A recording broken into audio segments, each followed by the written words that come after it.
یہ کہتے ہیں اگر کسی شخص نے 5ویں رکعت کا سجدہ کر لیا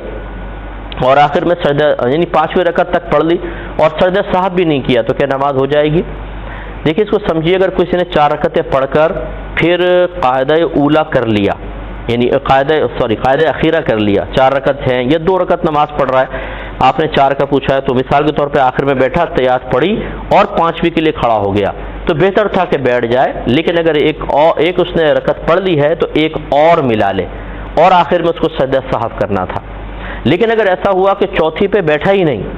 چوتھی کا سجدہ کیا اور ڈائریکٹ کھڑا ہو گیا 5ویں کے لیے، تو جیسے ہی 5ویں کا سجدہ کرے گا یہ تمام فرض باطل ہو جائیں گے، نفل میں بدل جائیں گے، گویا کہ 5 رکعت نفل ہو گئی، 1 رکعت اور ملائے 6 نفل ہو گئی اور فرض اس کو دوبارہ ادا کرنے پڑیں گے، اور اس میں سجدہ صاحب کا کوئی فائدہ نہیں ہے۔ وجہ اس کی یہ ہے کہ تو نفل بن گئے ویسے ہی، تو اس لیے قاعدہ اخیرہ میں بیٹھا ہے یا نہیں بیٹھا سب سے پہلے یہ دیکھیں، اگر بیٹھا ہے اور 5ویں کا سجدہ کر لیا ہے تو ایک اور ملا لے، پہلے 4 فرض ہو جائیں گے، آخر کے 2 نفل ہو جائیں گے، سجدہ صاحب کرے گا۔ لیکن اگر قاعدہ اخیرہ میں نہیں بیٹھے ہیں اور 5ویں کا سجدہ کر لیا، اس سے پہلے یاد آ جائے تو بیٹھ جائیں، آخر میں سجدہ صاحب سے ہو سکتی ہے، لیکن اگر 5ویں بھی پڑھ لی، چونکہ آپ کا کویشچن یہی ہے اور قاعدہ اخیرہ کیا نہیں تھا، تو جیسے ہی 5ویں کا سجدہ کریں گے اس کے فرض باطل ہو جائیں گے، یہ 5 نفل ہوئے، ایک اور ملائیں 6 نفل ہو گئے اور یہ نماز آخر میں مکمل کر کے فرض دوبارہ پڑھنے ہوں گے۔ لہذا اگر سجدہ صاحب نہیں کیا یا دوبارہ فرض نہیں پڑھے تو دونوں صورتوں میں دیکھ لیں، اگر